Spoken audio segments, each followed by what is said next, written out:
Go ahead, Ed. Thanks, Grant.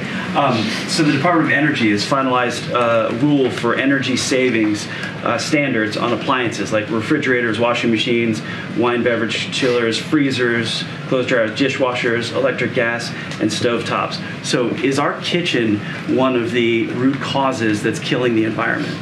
Altogether, the energy efficiency standards advanced by this administration will provide nearly $1 trillion in consumer savings. But the standards, the effects of the standards outweigh the cost of the regulations to the companies that have to build these things with workers and.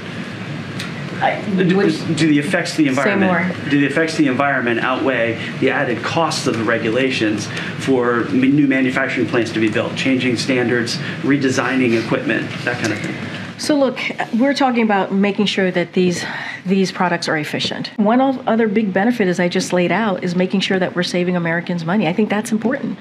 That's important that we're able to do that. $1.6 billion over 30 years. That's what Americans want to see. But what is the president's response to Republican critics who are of the mind that this attack was the result of perceived weakness? For instance, the chairman of the House Armed Services Committee said that President Biden's fear of escalation has morphed into a doctrine of appeasement.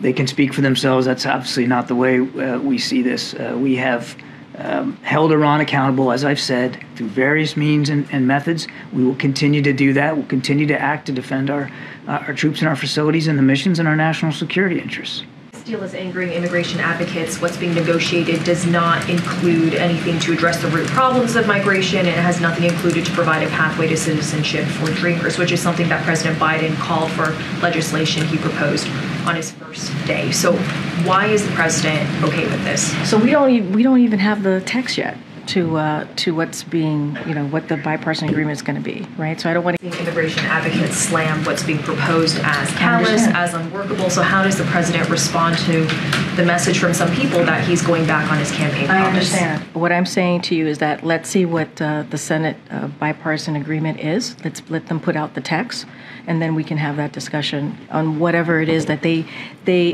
want to look through and discuss. But thanks, Corinne. On the immigration negotiations over the weekend, former President Trump urged his party to reject the deal. He said it's a very bad bill and it's okay.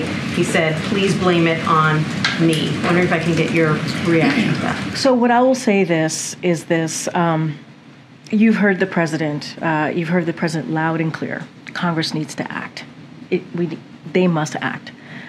Speaker Johnson and House Republicans should provide the administration with the policy changes and also the funding needed to deal with the border.